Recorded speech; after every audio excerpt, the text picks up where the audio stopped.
Hoje a gente vai trocar uma ideia rápida sobre fascite plantar, ou, melhor dizendo, fasciopatia plantar. Vocês vão entender um pouco melhor disso com o decorrer do vídeo, até porque essa é uma das disfunções mais comuns no nosso dia a dia como fisioterapeutas.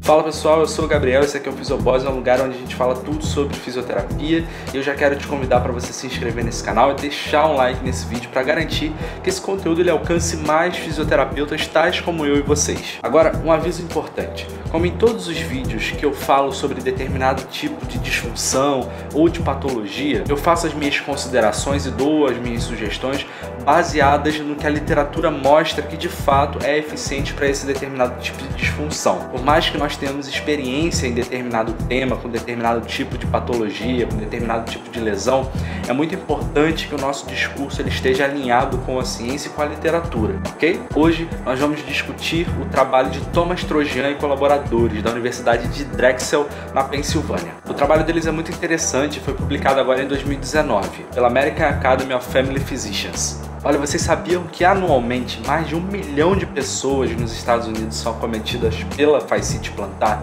e que cerca de 60% dos profissionais que são procurados para a resolução do quadro clínico em termos de atenção primária são os fisioterapeutas? É uma disfunção que comumente acomete mais mulheres do que homens.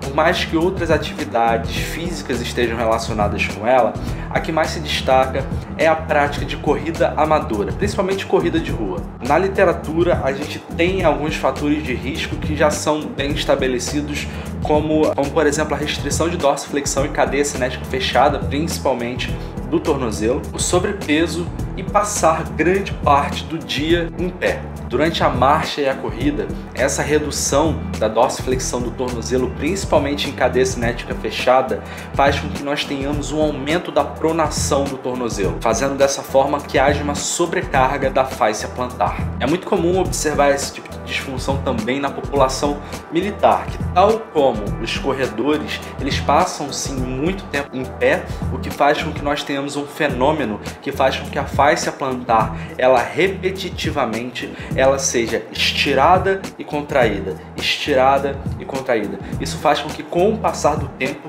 nós tenhamos uma lesão por overuse nessa estrutura. Essa fáscia plantar, ela tem origem na tuberosidade posterior-medial do calcâneo, ela se insere em cada uma das cabeças dos metatarsos. A fascite ou fasciopatia, como nós vamos explicar daqui a pouco do porquê dessa nomenclatura, ela se caracteriza então por um estresse biomecânico que gera alterações degenerativas nessas estruturas, principalmente nos pontos insercionais do calcâneo. Acontece que essa degeneração que acontece na fáscia plantar, ela não apresenta caráter inflamatório.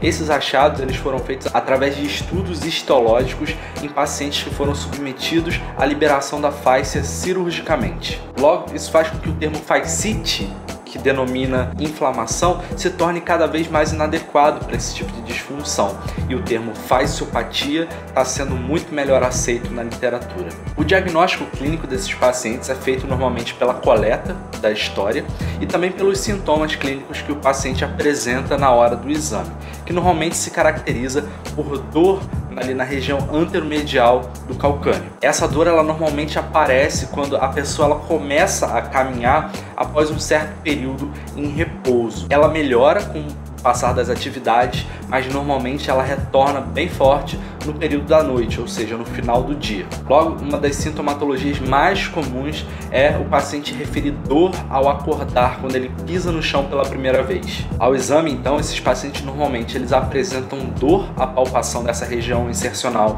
no calcâneo, e a gente também pode realizar um teste de Windless para reforçar o nosso diagnóstico. Esse teste ele tem uma especificidade de 100% e uma sensibilidade de 32%. Então a gente pode usar esse teste como um suporte para os nossos achados clínicos durante os momentos de avaliação. Essa disfunção ela é bem fácil normalmente de ser diagnosticada, mas caso o fisioterapeuta ou o profissional da saúde esteja tendo dificuldade para fechar um diagnóstico, é importante importante que ele comece a cogitar a possibilidade de um diagnóstico diferencial, ou seja, de possíveis causas neurológicas ou ósseas que estejam causando a sintomatologia do paciente. Cerca de 80% dos pacientes melhoram única e exclusivamente com tratamento conservador. O que esse e outros estudos na literatura têm apontado como o melhor tipo de abordagem terapêutica para a fasciopatia plantar são os alongamentos tanto da fáscia quanto do tríceps sural. Além disso, o fortalecimento principalmente excêntrico